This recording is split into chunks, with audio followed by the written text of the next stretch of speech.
Today's class is all about বোন Joints. অর্থাৎ আজকের সেশনে রয়েছে আমাদের শরীরে অবস্থিত প্রত্যেকটি অস্থির সন্ধি বা বোন জয়েন্টস। বিভিন্ন ইমেজ, বিভিন্ন অ্যানিমেশন ও বিভিন্ন ভিডিওর সাহায্যে পুরো সেশনটিকে অ্যানিমেট করা হয়েছে যাতে তোমাদের কোনো অসুবিধা না হয়। তোমরা অবশ্যই এর আগের ভিডিওটি দেখে নিয়েছো, দ্য হিউম্যান স্কেলেটন সিস্টেম। অর্থাৎ দ্য হিউম্যান স্কেলেটন সিস্টেমে আমরা টোটাল 206টি হাড় কোথায় অবস্থিত এবং তাদের নাম আমরা সমস্তটাই জল করে নিয়েছি, এবং তারপর এই ভিডিওটা দেখলে অবশ্যই তোমরা বেনিফিট পাবে। আমি নিচে ডেসক্রিপশন বক্সে একদম লিঙ্কটা প্রোভাইড করিয়ে দেব। তো চলো আজকের সেশন আমরা স্টার্ট করি, এবং তোমরা অবশ্যই কমেন্ট সেকশনে জানাবে তোমাদের গুরুত্বপূর্ণ মতামত। একদম প্রথমেই আমাদের জানতে হবে অস্থির সন্ধি বা বোন জয়েন্টস কাকে বলে। দেখো, দুই বা তার বেশি হাড় বা অস্থি যেখানে যুক্ত হচ্ছে, কি বললাম, দুই বা তার বেশি অস্থি বা হাড় যেখানে যুক্ত হচ্ছে সেই সংযোগ স্থলকে অস্থির সন্ধি বা বোন জয়েন্টস বলে। দুই বা তার বেশি হাড় বা অস্থি যেখানে যুক্ত হচ্ছে সেই সংযোগ স্থলকে অস্থির সন্ধি বলে। তাহলে অস্থির সন্ধি কাকে বলে আমাদের ক্লিয়ার। এখন আমাদের শরীরে অবস্থিত অস্থির সন্ধিগুলি কত প্রকারের সেটা আগে আমাদের জানতে হবে। মানব শরীরে অবস্থিত অস্থির সন্ধিগুলিকে 3টি শ্রেণীতে বিভক্ত করা যায়। অর্থাৎ মানব শরীরে অবস্থিত অস্থির সন্ধিগুলোকে আমরা কয়টি ক্যাটাগরিতে বিভক্ত করি? 3টি ক্যাটাগরিতে বিভক্ত করা যায়। এখন প্রথম ক্যাটাগরিতে কি রয়েছে? অনড় অস্থির সন্ধি, ইমমুভেবল জয়েন্ট। অনড় অস্থির সন্ধির নামটা শুনলেই আমরা বুঝতে পারছি আমাদের শরীরে অবস্থিত যে অস্থির সন্ধিগুলি কোনো রকম মুভমেন্ট অ্যালাউ করে না বা কোনো রকম নড়াচড়া করে না তাকে আমরা বলছি অনড় অস্থির সন্ধি। তাহলে একদম প্রথমেই কি রয়েছে? ইমমুভেবল জয়েন্ট, অনড় অস্থির সন্ধি। যে অস্থির সন্ধিগুলি আমাদের শরীরে কোনো রকম মুভমেন্ট অ্যালাউ করে না, কোনো রকমভাবে নড়াচড়া করে না, তাকে আমরা বলছি অনড় অস্থির সন্ধি।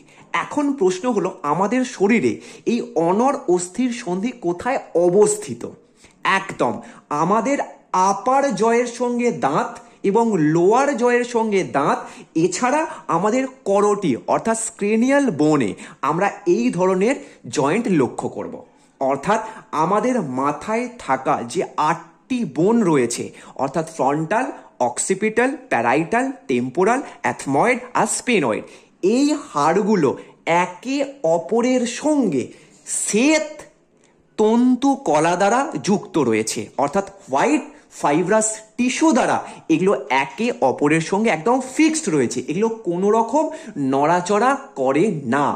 তাই এই অনড় অস্থির সন্ধির অপর আরেকটি নাম রয়েছে ফাইব্রাস জয়েন্ট। আশা করছি একদম ক্লিয়ার। প্রথমটা, আমাদের মানব শরীরে অবস্থিত অস্থির সন্ধিকে আমরা কয়টি শ্রেণীতে বিভক্ত করি? 3টি শ্রেণীতে। একদম প্রথমে কি রয়েছে? অনড় অস্থির সন্ধি। এর অপর নাম কি? Fibrous joint. কেন? তার কারণ কি? এগুলো কোনো রকম মুভমেন্ট অ্যালাউ করে না এবং এই অস্থিগুলো একে অপরের সঙ্গে হোয়াইট ফাইব্রাস টিস্যু দ্বারা যুক্ত এবং ফিক্সড, কোনো রকম নড়াচড়া অ্যালাউ করে না। কোথায় লক্ষ্য করব? আমাদের ক্রেনিয়াল বোন এবং আমাদের দাঁতে। ক্লিয়ার? এরপর আমরা সেকেন্ড যে ক্যাটাগরি রয়েছে সেটাতে দেখব আংশিক সচল অস্থির সন্ধি বা স্লাইটলি মুভেবল জয়েন্ট। এখন নাম থেকেই আমরা বুঝতে পারছি এই ধরনের অস্থির সন্ধি অল্প বিস্তর নড়াচড়া করে এবং আমাদের শরীরে এই অস্থির সন্ধিগুলি মুভমেন্ট অ্যালাউ করে। অর্থাৎ এই আংশিক সচল অস্থির সন্ধি না তো অনড় না তো সচল, মানে সম্পূর্ণ সচলও নয় এবং সম্পূর্ণ অচলও নয়, অল্প বিস্তর মুভমেন্ট অ্যালাউ করে। এখন এই অস্থির সন্ধিগুলি আমাদের শরীরে কোথায় অবস্থিত? আমাদের মেরুদণ্ড অর্থাৎ আমাদের মেরুদণ্ডে থাকা 26টি হাড় পরস্পরের সঙ্গে কার্টিলেজের সঙ্গে যুক্ত এবং অল্প বিস্তর মুভমেন্ট করতে পারে বা মুভমেন্ট অ্যালাউ করে এই সমস্ত অস্থির সন্ধির দ্বারা। এছাড়া আমাদের রিব কেজের টোটাল 25টি হাড় রয়েছে, একদিকে 12টি আর একদিকে 12টি এবং মিডিলে স্টারনাম। এই স্টারনামের সঙ্গে প্রত্যেকটি রিব আমাদের কার্টিলেজের সঙ্গে যুক্ত রয়েছে এবং আমরা যখন শ্বাসবায়ু নিই তখন আমাদের এই রিব কেজ ফুলে ওঠে এবং যখন শ্বাসবায়ু ত্যাগ করি আবার পুনরায় একই অবস্থায় ফিরে আসে। তোমরা অবশ্যই পাশে থাকা অ্যানিমেশনটা লক্ষ্য করো, আমাদের রিব কেজ কিভাবে শ্বাসবায়ু নেওয়া এবং ছাড়ার সময় কেমনভাবে মুভমেন্ট অ্যালাউ করছে এবং কতটা পরিসরে মুভমেন্ট করছে। এই যে সেকশনে কি রয়েছে, কার্টিলেজ। এই কার্টিলেজ এই আংশিক সচল অবস্থাকে নিয়ন্ত্রণ করছে, বা তোমরা বলতে পারো এই আংশিক সচল হওয়ার যে প্রসেস সেটাই কার্টিলেজ দ্বারা নিয়ন্ত্রিত হচ্ছে। তাই এই অস্থির সন্ধির অপর নাম কি, কার্টিলেজিনিয়াস জয়েন্ট। এই অস্থির সন্ধির অপর নাম কি, কার্টিলেজিনিয়াস জয়েন্ট। এখন আমরা অনর অস্থির সন্ধি কোথায় দেখেছিলাম, আমাদের মাথায় এবং আমাদের দাঁতে। এরপর আমাদের একদম আংশিক সচল অস্থির সন্ধি আমরা কোথায় দেখলাম, আমাদের রিব কেজ এবং অর্থাৎ আমাদের মেরুদণ্ডে। এরপর সব থেকে ইম্পর্টেন্ট রয়েছে আমাদের থার্ড ক্যাটাগরি, সেখানে কি রয়েছে, একদম সচল অস্থির সন্ধি অর্থাৎ ফ্রিলি মুভেবল জয়েন্ট। মানব শরীরের অধিকাংশ অস্থির সন্ধি সচল অস্থির সন্ধি, অর্থাৎ বাকি দুই অস্থির সন্ধির থেকে আমাদের শরীরে সব থেকে বেশি পরিমাণে সচল অস্থির সন্ধি রয়েছে। এখন দুই বা তার বেশি অস্থি বা হাড় যেখানে সংযুক্ত হচ্ছে বা যুক্ত হচ্ছে সেই সংযোগ স্থলে একটি কি রয়েছে, সাইনোভিয়াল গহ্বর। কি বললাম, দুই বা তার বেশি অস্থি বা হাড় যেখানে যুক্ত হচ্ছে সেই স্থানে কি রয়েছে, সাইনোভিয়াল গহ্বর। এই গহ্বরের বাইরে সাইনোভিয়াল পর্দা দ্বারা আবৃত রয়েছে এবং এই সাইনোভিয়াল পর্দা থেকে সাইনোভিয়াল তরল উৎপাদন হয় এবং এই গহ্বরে অর্থাৎ দুইটি বা তার বেশি হাড়ের মাঝে, যেখানে এই দুটি হাড় বা তার বেশি হাড় জয়েন্ট করছে সেই মাঝখানে এই সাইনোভিয়াল তরল জমা হয়, যাতে ঘর্ষণজনিত আঘাত থেকে এই দুইটি হাড়কে রক্ষা করা যায়। ক্লিয়ার? কি বললাম, দুই বা তার বেশি হাড় যেখানে যুক্ত হচ্ছে সেই স্থানে কি রয়েছে, সাইনোভিয়াল গহ্বর এবং এই সাইনোভিয়াল গহ্বরের বাইরে কি রয়েছে, সাইনোভিয়াল পর্দা। এই সাইনোভিয়াল পর্দা থেকে কি উৎপাদন হচ্ছে, সাইনোভিয়াল তরল। এই তরলের কাজ কি, দুইটি হাড় যখন মুভ করছে, ধরো আমাদের হাঁটু, আমাদের কনুই, আমাদের কাঁধ, আমাদের আঙুল, এই যে দুটো হাড়ের যখন ঘর্ষণ হবে এই ঘর্ষণজনিত আঘাত থেকে রক্ষা করার জন্য এই সাইনোভিয়াল তরল রয়েছে। তাই এই জয়েন্টের অপর নাম কি, সাইনোভিয়াল জয়েন্ট। আশা করছি আমাদের সচল অস্থির সন্ধি ক্লিয়ার। এরপর আমরা এই সচল অস্থির সন্ধির কয়েকটি ভাগ রয়েছে সেগুলো অবশ্যই দেখব এবং অ্যানিমেশনের সাহায্যে বুঝবো। তাহলে মানব দেহে কত প্রকারের সাইনোভিয়াল জয়েন্ট বা ফ্রিলি মুভেবল জয়েন্ট বা সচল অস্থির সন্ধি রয়েছে, 6 প্রকারের।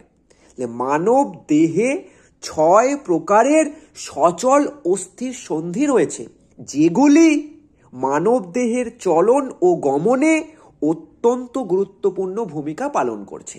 একদম প্রথমেই আমাদের শরীরের সব থেকে বেশি ইন্টারেস্টিং অ্যান্ড ইম্পর্টেন্ট জয়েন্ট হলো বল অ্যান্ড সকেট জয়েন্ট। তার কারণ কি, এই জয়েন্টটি আমাদের শরীরে সব থেকে বেশি মুভমেন্ট প্রদান করে, অর্থাৎ এই জয়েন্টের রেঞ্জ অফ মোশন সব থেকে বেশি। তাহলে অন্যান্য অস্থির সন্ধির থেকে সব থেকে বেশি মোশন প্রোভাইড করে কোন অস্থির সন্ধি, বল অ্যান্ড সকেট জয়েন্ট। ক্লিয়ার হলো? এখন নামটা শুনে কি মনে হচ্ছে, বল অ্যান্ড সকেট। বল মিন্স একটি হাড়ের মস্তক, অর্থাৎ দুটি হাড়ের মধ্যে জয়েন্ট হবে, এটা আমরা ক্লিয়ারলি জানি, তাই জন্যই কি জয়েন্ট বা অস্থির সন্ধি। তাহলে বল অ্যান্ড সকেট মানে কি? দেখো তোমরা পাশের চিত্রে একদম ভালো করে দেখলেই বুঝতে পারবে যে একটি হাড়ের মস্তক বল আকৃতির এবং অপর একটি হাড়ে অবস্থিত কাপ আকৃতির বা সকেট আকৃতির, এবং এই দুটো পরস্পর কি হচ্ছে, যুক্ত হচ্ছে বা একদম একটি জয়েন্ট তৈরি করছে। এই প্রকারের জয়েন্টকে আমরা বলছি বল অ্যান্ড সকেট জয়েন্ট। আশা করছি একদম ক্লিয়ার কি একটি হাড়ের মস্তক কি হবে, বল আকৃতির, এবং অপর একটি হাড়ে কি থাকবে, কাপের মতো বা সকেট আকৃতির বা কোঠরের মতো অংশ, এবং এই দুটোর সংযোগ স্থলে যে জয়েন্টটা তৈরি হবে সেটাকেই আমরা বলবো বল অ্যান্ড সকেট জয়েন্ট। এখন প্রশ্ন হলো আমাদের শরীরের কোথায় বল অ্যান্ড সকেট জয়েন্ট রয়েছে? একদম প্রথমেই আমি বলবো আমাদের শোল্ডার জয়েন্ট, অর্থাৎ কাঁধে, আমাদের হাতের হিউমেরাস এবং আমাদের কাঁধে স্কেপুলা, এই দুয়ের মাঝে রয়েছে বল অ্যান্ড সকেট জয়েন্ট। এখন হিউমেরাসের মস্তকটা কিসের আকৃতি? বল আকৃতির, এবং স্কেপুলায় অবস্থিত গ্লিনয়েড নামক যে কাপের মতো বা কঠোর আকৃতির বা সকেট আকৃতির যে অংশটি রয়েছে সেখানে এই বল আকৃতির হিউমেরাসের মস্তক যুক্ত হয়েছে, এবং এই সংযোগ স্থলকে বা এই দুই অস্থির সন্ধিকে আমরা বলছি বল অ্যান্ড সকেট জয়েন্ট। আশা করছি তোমাদের একদম ক্লিয়ার যে হিউমেরাসের মস্তক বল আকৃতির এবং স্কেপুলায় থাকা গ্লিনয়েড নামক এই সকেট আকৃতির এই দুটো পরস্পর যুক্ত হয়ে কি সৃষ্টি করেছে? বল অ্যান্ড সকেট জয়েন্ট।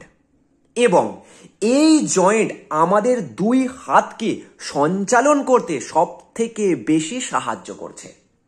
এখন তোমাদের মনে প্রশ্ন হতে পারে যে স্যার হিউমেরাস কোনটা, স্কেপুলা কোনটা? অবশ্যই তোমরা আগের ভিডিওটা একটু দেখে নাও, যেখানে দ্য হিউম্যান স্কেলেটন সিস্টেম নিয়ে পুরো সম্পূর্ণ বিষয়টা ডিসকাস করা হয়েছে। এরপর রয়েছে আমাদের হিপ জয়েন্ট, অর্থাৎ আমাদের কোমরে আমরা এই ধরনের অস্থির সন্ধি লক্ষ্য করি, অর্থাৎ বল অ্যান্ড সকেট জয়েন্ট আমরা কোমরে এবং কাঁধে লক্ষ্য করি। এখন আমাদের কোমরে অর্থাৎ আমাদের পায়ে থাকা সব থেকে বড় হাড়, মানে আমাদের শরীরের সব থেকে বড় হাড়ের নাম কি? ফিমার, যেটা আমাদের কোথায় অবস্থিত? উরুতে বা উরুর হাড় আমরা বলে থাকি। এই উরুর হাড় একদম মাথায় যদি তোমরা লক্ষ্য করো তাহলে দেখতে পাবে যে বল আকৃতির মস্তক রয়েছে। তাহলে ফিমারের মস্তক কি আকৃতির? বল আকৃতির, এবং এই বল আকৃতির মস্তক পেলভিকের সঙ্গে জয়েন্ট হয়েছে, এবং পেলভিকে অবস্থিত এই কাপের মতো বা সকেটের মতো যে অংশটি রয়েছে এর নাম কি? অ্যাসিটাবুলাম। কি বললাম? অ্যাসিটাবুলাম। তাহলে পেলভিকে অবস্থিত অ্যাসিটাবুলাম প্রকোষ্ঠ বা কোঠর বা কাপের মতো অংশের সঙ্গে আমাদের ফিমারে থাকা যে গোল মস্তক সেটা কি হয়েছে? এখানে যুক্ত হয়েছে, এবং এই দুটো যুক্ত হওয়ার ফলে যে জয়েন্টটা তৈরি হচ্ছে তার নাম কি? বল অ্যান্ড সকেট জয়েন্ট। এবং আমাদের দুই পা সঞ্চালনে সব থেকে বেশি সাহায্য করে আমাদের হিপ জয়েন্ট। এবং এই দুটো জয়েন্ট অর্থাৎ কাঁধ এবং কোমর, এই দুই স্থানে অবস্থিত বল অ্যান্ড সকেট জয়েন্ট আমাদের গমনে অত্যন্ত গুরুত্বপূর্ণ ভূমিকা পালন করে। তাহলে এখন প্রশ্ন কি, যে বল অ্যান্ড সকেট জয়েন্ট আমরা কোথায় লক্ষ্য করব আমাদের শরীরে? ফার্স্ট আমাদের কাঁধে এবং সেকেন্ড আমাদের কোমরে।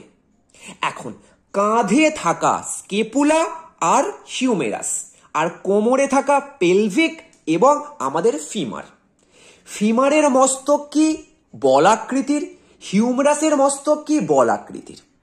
এখন স্কেপুলায় যে কাপের মতো অংশ বা সকেটের মতো অংশ সেটার নাম কি? গ্লিনয়েড।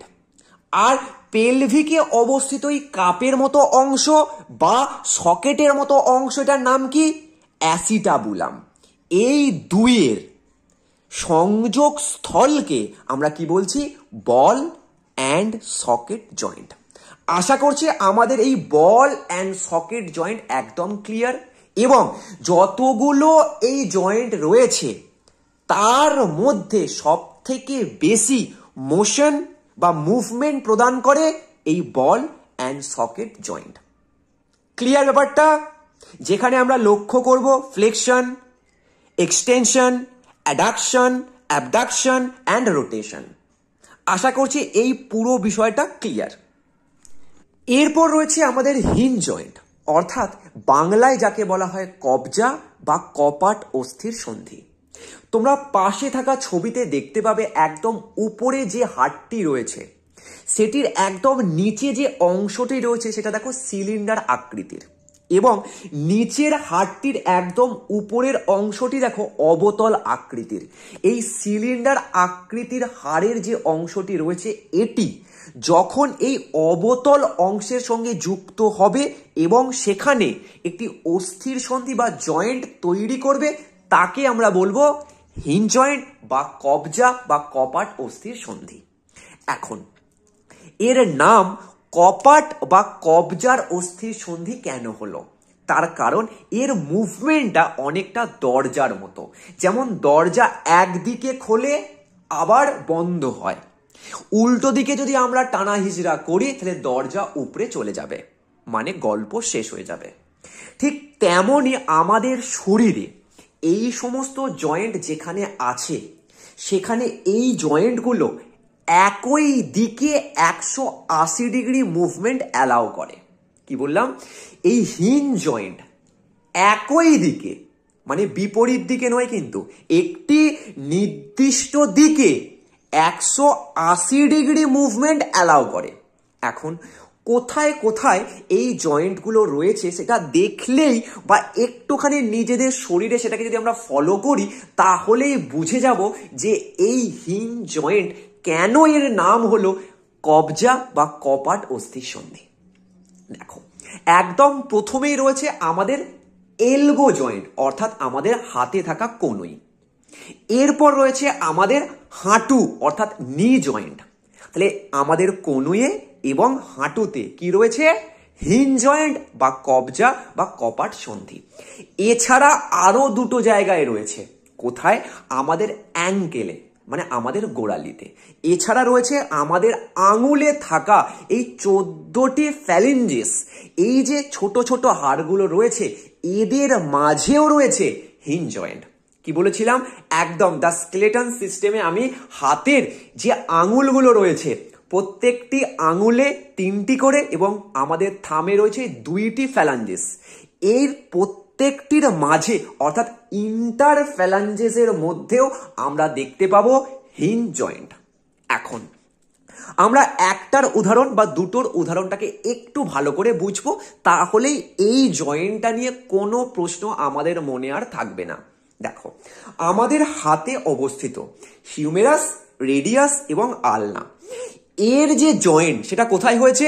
একদম আমাদের এলবোতে অর্থাৎ কনুয়ে। তোমরা সকলেই নিজে নিজে এটাকে কিন্তু দেখবে এবং চেষ্টা করো আমি যেমন বলছি তোমরাও সেটাকে করতে, অবশ্যই তাহলে ফিল করবে এবং বুঝতে পারবে। দেখো, আমাদের হাতে থাকা একদম প্রথমে কি রয়েছে? হিউমেরাস, তারপর কি রয়েছে? রেডিয়াস, আলনা, এবং এই 3টি হাড় কোথায় যুক্ত হয়েছে? আমাদের কনুয়ে অর্থাৎ আমাদের এলবোতে। এখন তোমরা সকলেই তোমাদের আঙুলগুলোকে মুঠো করো, মানে হাতটাকে মুঠো করো, এবং হাতটাকে আস্তে আস্তে আস্তে আস্তে কনুই থেকে উপরের দিকে নিয়ে আসো। দেখো, তোমাদের বাইসেপে থাকা যে পেশি সেখানে চাপ পড়ছে, অর্থাৎ তোমাদের বাইসেপে চাপ পড়ছে। যখনই আমরা হাত মুঠো করে এলবো থেকে অর্থাৎ আমাদের কনুই থেকে হাত ওপরের দিকে নিয়ে আসব, তখন আমাদের বাইসেপে থাকা পেশিগুলোর ওপর চাপ সৃষ্টি হচ্ছে এবং আমাদের হিউমেরাস, রেডিয়াস এবং আলনা পরস্পরের কাছে এলো। এই পজিশনকে আমরা কি বলবো? ফ্লেকশন, অর্থাৎ আমাদের পেশি সংকোচন ঘটলো। এখন আবার আমাদের হাতটাকে যদি আস্তে আস্তে আস্তে আস্তে আস্তে আস্তে নিচের দিকে নামিয়ে নিই, তাহলে কি ঘটলো, ভালো করে দেখো যে আমাদের ট্রাইসেপে থাকা পেশিগুলোতে চাপ সৃষ্টি হলো এবং আমাদের হিউমেরাস, রেডিয়াস এবং আলনা পরস্পর থেকে দূরে সরে গেল। এই পজিশনকে আমরা কি বলি, এক্সটেনশন। ক্লিয়ার হলো? এখন তোমরা চাইলেও আমাদের হাতটাকে কনুই থেকে পিছনের দিকে আমরা ভাঁজ করতে পারবো না। তার কারণ কি, আমাদের কনুইয়ে থাকা এই হিঞ্জ জয়েন্ট শুধুমাত্র একটি নির্দিষ্ট দিকেই 180 ডিগ্রি মুভমেন্ট অ্যালাউ করে। অর্থাৎ যদি আমাদের হাত আমরা মুঠো করে নিচের দিকে একদম ঝুলিয়ে রাখি, তাহলে দেখো একটি সরল রেখা অর্থাৎ 180 ডিগ্রি। এবং আস্তে আস্তে আস্তে আস্তে যদি আমরা হাতটাকে ভাঁজ করে একদম আমাদের কাঁধের সঙ্গে আমাদের বুড়ো আঙুলটাকে ঠেকিয়ে দিই, তখন দেখো এই কোণের দৈর্ঘ্য আস্তে আস্তে কি হলো, কমে গেল। অর্থাৎ আমাদের এই হিঞ্জ জয়েন্ট শুধুমাত্র একটি নির্দিষ্ট দিকে 180 ডিগ্রি মুভমেন্ট অ্যালাউ করে। পিছনের দিকে আমরা কিন্তু কনুই থেকে ভাঁজ করতে পারবো না। ঠিক যেমন আমাদের হাঁটু আমরা পিছনের দিকে ভাঁজ করতে পারবো, কিন্তু সামনের দিকে ভাঁজ করতে পারবো না। তোমরা দেখো আমাদের গোড়ালিটাকে যদি আস্তে আস্তে উপরে তুলি এবং আমাদের হিপের সঙ্গে আমরা ঠেকাতে পারবো, কিন্তু আমরা সামনের দিকে আমাদের পায়ে থাকা আঙুলগুলো কখনোই আমাদের কোমরে নিয়ে এসে আমরা ঠেকাতে পারবো না।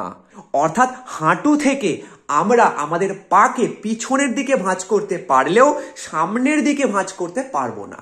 তার কারণ কি, আমাদের হাঁটুতেও রয়েছে এই হিঞ্জ জয়েন্ট। আশা করছি আমাদের শরীরে অবস্থিত এই কবজা বা কপাট অস্থির সন্ধি কোথায় কোথায় রয়েছে একদম ক্লিয়ার। এর ফাংশনও তোমাদের একদম জল। অর্থাৎ আমাদের কনুই, আমাদের হাঁটু, আমাদের গোড়ালি এবং আমাদের প্রত্যেকটি আঙুলে যে 3টি করে হাড় রয়েছে তাদের মধ্যেও একদম এই হিঞ্জ জয়েন্ট রয়েছে। এরপর রয়েছে প্লেন জয়েন্ট, অর্থাৎ একটি হাড়ের সমতল প্রান্ত আরেকটি হাড়ের সমতল প্রান্তের উপর জাস্ট রাখা রয়েছে।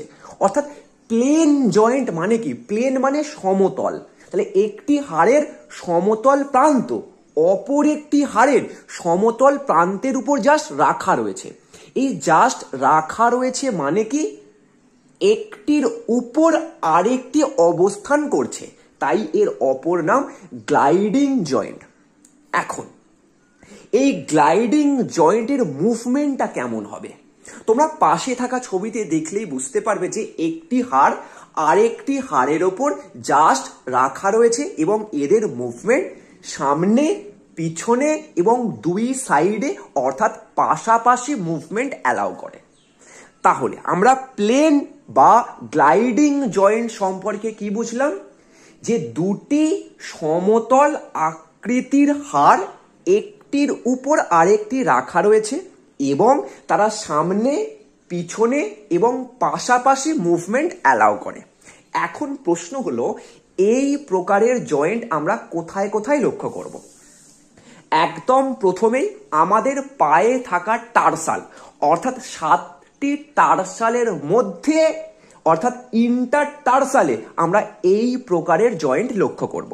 এছাড়া আমাদের হাতে থাকা 8টি কার্পালের মধ্যেও অর্থাৎ ইন্টার কার্পালের মধ্যেও আমরা এই প্রকারের জয়েন্ট লক্ষ্য করব।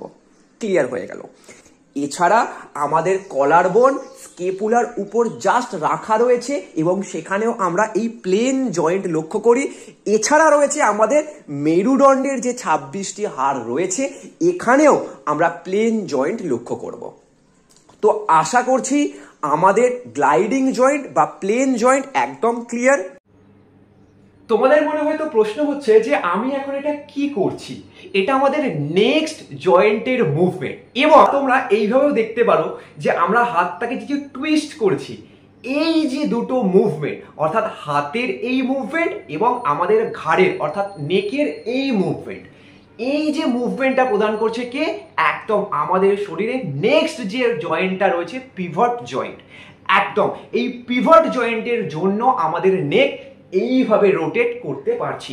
তোমরা অবশ্যই দেখো আমাদের প্রথম যে দুটো কোষেরুকা, সেটা কি একদম আগের ভিডিওতে আমি ক্লিয়ার করেছিলাম যে অ্যাটলাস আর অ্যাক্সিস, একদম প্রথম যে আমাদের কোষেরুকা রয়েছে, মানে আমাদের 26টি মেরুদণ্ডের যে বোন রয়েছে, এই বোনগুলোর মধ্যে সব থেকে প্রথমে কি রয়েছে, C1 এ রয়েছে আমাদের অ্যাটলাস, আর C2 রয়েছে আমাদের অ্যাক্সিস। এই অ্যাটলাস আর অ্যাক্সিসের মাঝখানে রয়েছে পিভট জয়েন্ট, একটা একদম এই রকম প্রকারের একটি হাড় এবং তার মধ্যে একটি এই রকম প্রকারের হাড়, যেটা শুধু এই মুভমেন্টটাকে অ্যালাউ করে। এটাকেই আমরা কি বলছি, পিভট জয়েন্ট। অবশ্যই তোমরা ইমেজে এবং অ্যানিমেশনে দেখবে। দেখো আমাদের হাত, এই যে আমরা টুইস্টটা করতে পারছি, এইখানে একটি জয়েন্ট রয়েছে আর এখানে একটি জয়েন্ট রয়েছে। এই দুটো সেকশনে যে জয়েন্টটা রয়েছে সেটাও কি পিভট জয়েন্ট।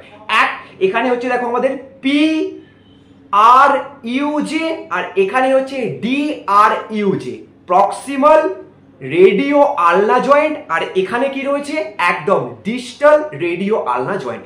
এই দুই জয়েন্টের জন্য আমরা হাতটাকে এইভাবে টুইস্ট করতে পারছি, আর এখানে অ্যাটলাস আর অ্যাক্সিসের মাঝখানে এই পিভট জয়েন্টের জন্য আমরা আমাদের ঘাড়কে এইভাবে মুভ করতে পারছি। আশা করছি এই দুটো জয়েন্ট কোথায় অবস্থিত তোমাদের ক্লিয়ার। এখন আমরা বিষয়টিকে জাস্ট একটু অ্যানিমেশনের সাহায্যে বুঝবো। অ্যানিমেশনের সাহায্যে ভিজুয়ালাইজ তো করবই, অর্থাৎ পিভট জয়েন্ট আমরা একটুখানি স্ক্রিনে দেখব। দেখো স্ক্রিনে থাকা একটি দণ্ডাকার হাড় এবং তার মধ্যে একটি গোলাকার চাকার মতো হাড় প্রবেশ করানো রয়েছে। এখন এই দুটি হাড়ের মধ্যে যে মুভমেন্টটা হচ্ছে বা যে জয়েন্টটা হচ্ছে, আমরা তাকে কি বলছি, পিভট জয়েন্ট।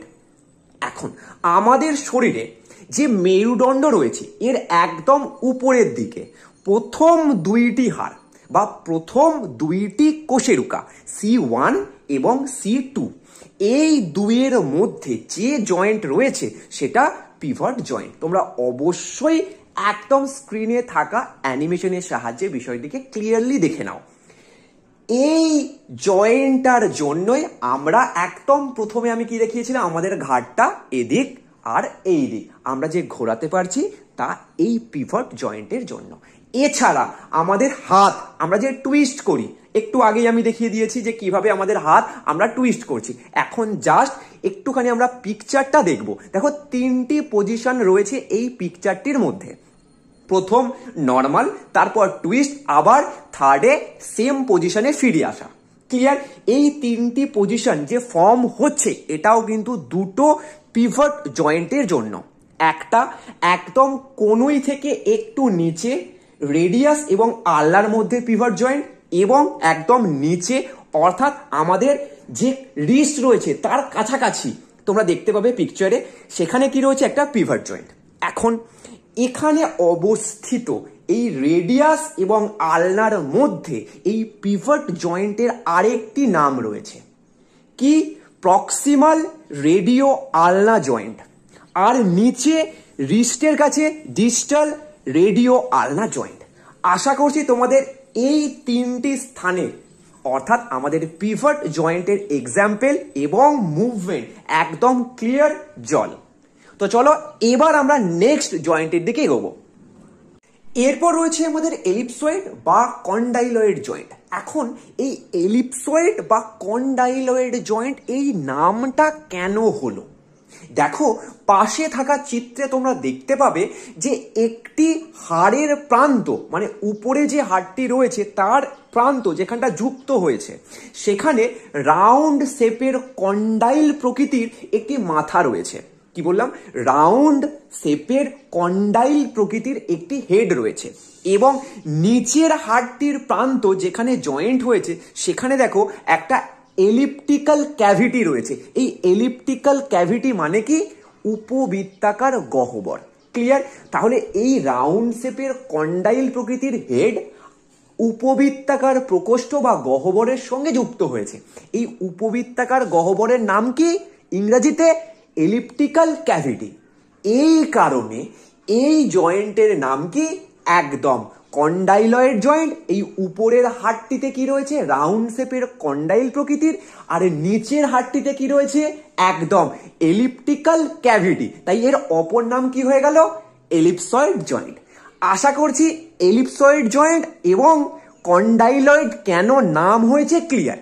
এবার এই জয়েন্টটা আমাদের শরীরে কোথায় কোথায় রয়েছে। একদম প্রথমেই আমরা দেখব আমাদের শরীরে অবস্থিত মেরুদণ্ডের একদম প্রথম অর্থাৎ C1 অ্যাটলাস এর সঙ্গে আমাদের ক্রেনিয়াল বোন অক্সিপিটালের যে জয়েন্ট সেটাকে আমরা কি বলছি, একদম এলিপসয়েড জয়েন্ট। ক্লিয়ার হলো? এরপর আমাদের হাতে ও পায়ে, দেখো আমাদের হাতে মেটাকার্পাল আর পায়ে মেটাটার্সাল। ক্লিয়ার? এই মেটাকার্পাল আর মেটাটার্সালের সঙ্গে ফ্যালাঞ্জেসের যে জয়েন্ট সেখানেও আমরা এই প্রকারের জয়েন্ট লক্ষ্য করব। তাহলে আমাদের হাতে মেটাকার্পাল 5টা আর আমাদের পায়ে মেটাটার্সাল 5টা। এই 5টি মেটাটার্সাল এবং 5টি মেটাকার্পালের সঙ্গে ফ্যালাঞ্জেসের যে জয়েন্ট সেটাকে আমরা বলছি একদম এলিপসয়েড জয়েন্ট। ক্লিয়ার হলো? এছাড়া আমাদের হাতে রেডিয়াসের সঙ্গে আমাদের কার্পালেও এই ধরনের জয়েন্ট লক্ষ্য করা যায়। এছাড়া আমাদের লোয়ার জ ম্যান্ডিবল, সব থেকে কঠিন বা সব থেকে শক্ত হাড় যদি আমাদের শরীরে থাকে সেটা কোনটা? ম্যান্ডিবেল। আমাদের লোয়ার জয়ের সঙ্গে আমাদের কানের কাছে যে টেম্পোরাল বোন রয়েছে এখানেও আমরা এলিপসয়েড বা কন্ডাইলয়েড জয়েন্ট লক্ষ্য করি। আশা করছি এলিপসয়েড জয়েন্ট কোথায় কোথায় অবস্থিত ক্লিয়ার। এরপর রয়েছে স্যাডেল জয়েন্ট। পিকচারে থাকা ঘোড়াটিকে ভালো করে লক্ষ্য করো এবং ঘোড়ার উপরে দেখো বসার জন্য একটি চামড়ার তৈরি জিন রয়েছে। এই জিনের উপরের অংশটা দেখো অবতল আকৃতির। এখন এই বসার জায়গার উপরে যদি একটি মানুষ বসে তখন তার পেলভিক অর্থাৎ পশ্চাৎ এবং এই জিনটির যে জয়েন্টটা ক্রিয়েট হচ্ছে এই টাইপের জয়েন্টকে আমরা বলছি স্যাডেল জয়েন্ট। অর্থাৎ পাশে থাকা চিত্র তোমরা দেখো, আশা করছি বিষয়টা একদম ক্লিয়ার হয়ে যাবে। এখন এই স্যাডেল জয়েন্টটা কোথায় রয়েছে? আমাদের বুড়া আঙুলে অর্থাৎ আমাদের থামে।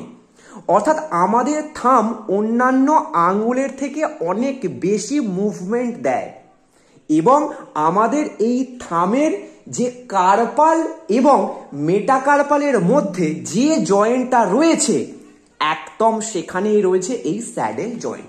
তোমরা অবশ্যই পাশে থাকা কিছু পিকচারের মধ্যে এটা দেখে নাও যে ঠিক এই জায়গাটা করে কি রয়েছে স্যাডেল জয়েন্ট। বুড়ো আঙুলের একদম যেখানে কার্পাল এবং মেটাকার্পালের জয়েন্ট এই স্থানে রয়েছে স্যাডেল জয়েন্ট। এবং তোমরা অবশ্যই তোমাদের সকলের এই থামটা একটুখানি নাড়িয়ে দেখো যে অন্যান্য আঙুলের থেকে এটার মুভমেন্ট অনেক বেশি এবং একদম এই বুড়া আঙুলের চাপ দিয়েই অবশ্যই ভিডিওটিকে একটা লাইক করো, তোমাদের গুরুত্বপূর্ণ মতামত জানাও এবং তোমাদের এই 6 রকমের যে বোন জয়েন্ট এই ভিডিওটা তোমাদের কেমন লাগলো অবশ্যই জানাবেন। এবং যে সমস্ত ছাত্রছাত্রীরা ক্লাস 10, 11, 12 এবং 9 ও গভর্নমেন্ট জবের জন্য প্রিপারেশন করছো তোমরা অবশ্যই তোমাদের বিভিন্ন সাবজেক্টে কোনো টপিক রিলেটেড যদি কোয়ারিজ থাকে অবশ্যই জানাবে।